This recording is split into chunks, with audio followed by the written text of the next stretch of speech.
ఇక చాలేమ్మా, వెళ్ళి పడుకో. పర్లేదమ్మా, నువ్వు పడుకో, నేను తర్వాత పడుకుంటాను. అమ్మా వర్ష, నువ్వు వచ్చిన ఆనందంలో అడగడం మర్చిపోయాను. అసలు నా కోసం నువ్వెలా వెతికావు? మేమిక్కడున్నామని నువ్వెలా తెలుసుకున్నావు? 15 ఏళ్ల నుంచి లేంది మీ కన్నవాళ్ళు మేమిక్కడే ఉన్నామని ఇప్పుడు నీకెందుకు తెలిసింది?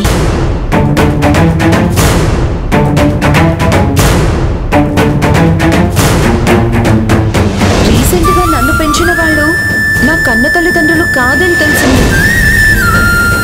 నేనెవరు పిల్లనని వాళ్ళు ఎంక్వైరీ చేస్తూ ఉంటే వాళ్ళకి ఈ మధ్యనే మా అమ్మమ్మ పేరు తెలిసిందంట.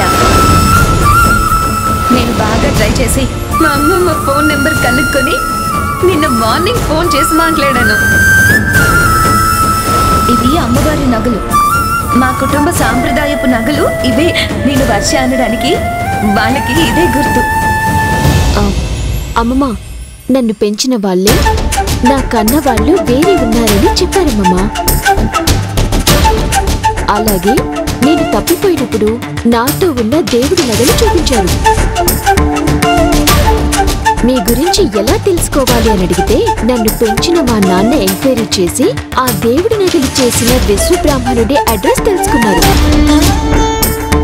ఆయన ద్వారా మీ డీటెయిల్స్ తెలుసుకుని ఆ తర్వాత మీ ఫోన్ నెంబర్ తెలుసుకుని మీకు ఫోన్ చేసి మాట్లాడాను. అలా మళ్ళీ మిమ్మల్ని చేర్చగలిగానమ్మా.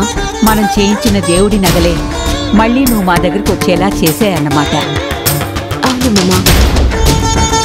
ఇంతకు నిన్ను పెంచిన అమ్మా నాన్నల పేర్లేంటి వర్ష?